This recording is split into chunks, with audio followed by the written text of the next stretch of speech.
This is Optimal Finance Daily, episode 2060, The 4 Backstops to the 4% Rule, Part 1, by Sean Mullaney of FiTaxGuy.com. And I'm your host and personal finance enthusiast, Diana Merriam. Now, today's post is actually broken up into 2 parts, so I'll read the first half today and we'll finish the rest tomorrow. So let's jump right into part 1 and continue optimizing your life. The 4 Backstops to the 4% Rule, Part 1, by Sean Mullaney of FiTaxGuy.com. Introduction. Worried about an early retirement based on the 4% rule? Might the 4% rule work because of natural backstops most early retirees enjoy? The 4% Rule. The 4% rule is a rule of thumb developed by the FI community. For example, J.L. Collins writes extensively about the 4% rule in chapter 29 of his classic book, The Simple Path to Wealth. Boiled down, the rule of thumb states that an investor can retire when he or she or a couple has 25 times their annual expenses invested in financial assets, equities, and bonds. They would then spend down 4% of their wealth annually in retirement. The first year's withdrawal forms a baseline and is increased annually for inflation. The idea behind the 4% rule is that the retiree would have a very strong chance of funding retirement expenses and never running out of money in retirement. As a result, some refer to 4% as a safe withdrawal rate. Here's how it could look. Maury is 50. He has $1 million saved in financial assets. He can spend $40,000 in the first year of retirement. If inflation is 3% at the end of his first year of retirement, he increases his withdrawal by 3% or $1,200 to $41,200 for the second year of retirement. The 4% rule has a nice elegance to it. Most investors aim for a greater than 4% return. In theory, with a 5% return every year, the 4% rule would never fail a retiree.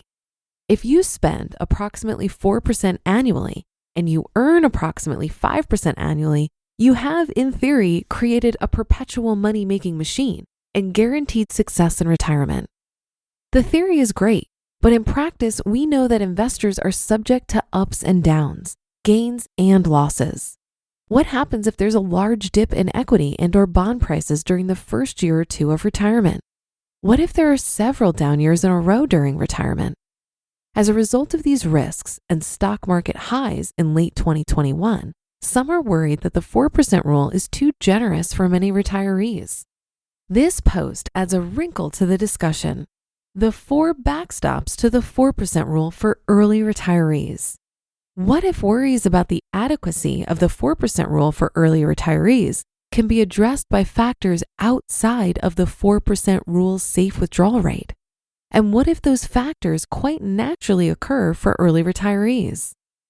Here I discuss what I believe to be the 4 natural backstops to the 4% rule. Number 1, spending. A 4% spending rate in retirement is not preordained from the on high. Spending in retirement can be adjusted.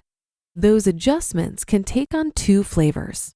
The first flavor are defensive spending reductions. As Michael Kitches observed on an episode of the Bigger Pockets Money podcast, retirees will not blindly spend 4% annually without making adjustments in down stock markets. See that the stock market is down 10% this month?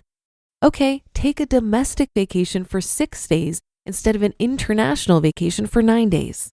Buy a used car instead of a new car.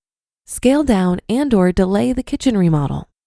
There are levers early retirees can pull that can help compensate for declines in financial assets while not too radically altering quality of life.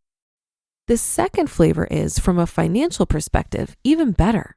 As early retirees age, there will be natural reductions in spending. How many 80-year-olds decide to take a 12-hour flight to the tropics for the first time? There's a natural reduction in energy and interest in certain kinds of spending as one ages. It's likely that many retirees will experience very natural declines in expenses as they age. Number 2, Social Security. For the early retiree under 62 years old, the 4% rule must disregard Social Security. Why? Because Social Security does not pay until age 62, and many in the financial independence community delay Social Security payments beyond age 62, perhaps all the way to age 70 to increase the annual payment. Here's an example of how that works. Melinda is 55. She's accumulated $1.5 million in financial assets and can live on $60,000 per year. If she retires at age 55 and lives off $60,000 a year, increased annually for inflation, the only financial resources she has are her financial assets, what I refer to as her 4% assets. She cannot live off of Social Security payments until age 62 and may choose to defer receiving Social Security up to age 70. If Melinda defers Social Security until age 70 and receives $2,500 per month at age 70 from Social Security, her 4% assets now don't need to generate the full 4% once she turns 70, since Social Security will pay her $30,000 a year at age 70. In theory, under the 4% rule, Melinda's Social Security is play money. Melinda funds her lifestyle with withdrawals from her financial assets, and now she's getting additional Social Security payments. But if her portfolio is struggling to produce the amount Melinda needs to live off of, Social Security payments provide a backstop and can help make up the difference. You might think, but wait a minute, didn't Melinda significantly lower her Social Security benefits by retiring early by conventional standards? Hear the answer on tomorrow's episode. You just listened to part 1 of the post titled The 4 Backstops to the 4% Rule by Sean Mullaney of FiTaxGuy.com. Figuring out a good drawdown strategy is something discussed often in the FIRE community. While I DIY my financial planning and investing now, I'm in the accumulation phase and things are pretty simple at the moment. I definitely see myself consulting a flat fee advisor to help me with a drawdown strategy when the time comes. However, I've heard from many friends who are currently drawing down on their portfolios that in the face of an uncertain future, you're better off relying on general rules of thumb rather than trying to suss out and predict every last detail. And that's what the 4% rule is. It's a guideline. The downside is that the model assumes that you have no other income and will never have any other income for the rest of your life, which for most people isn't true. Social Security is going to kick in at some point, if nothing else, as Sean mentions here. Also, early retirees oftentimes go on to create businesses or find other hobbies that end up earning them some money that they didn't anticipate when they were retiring. It also assumes that you'll never decrease your spending for any reason.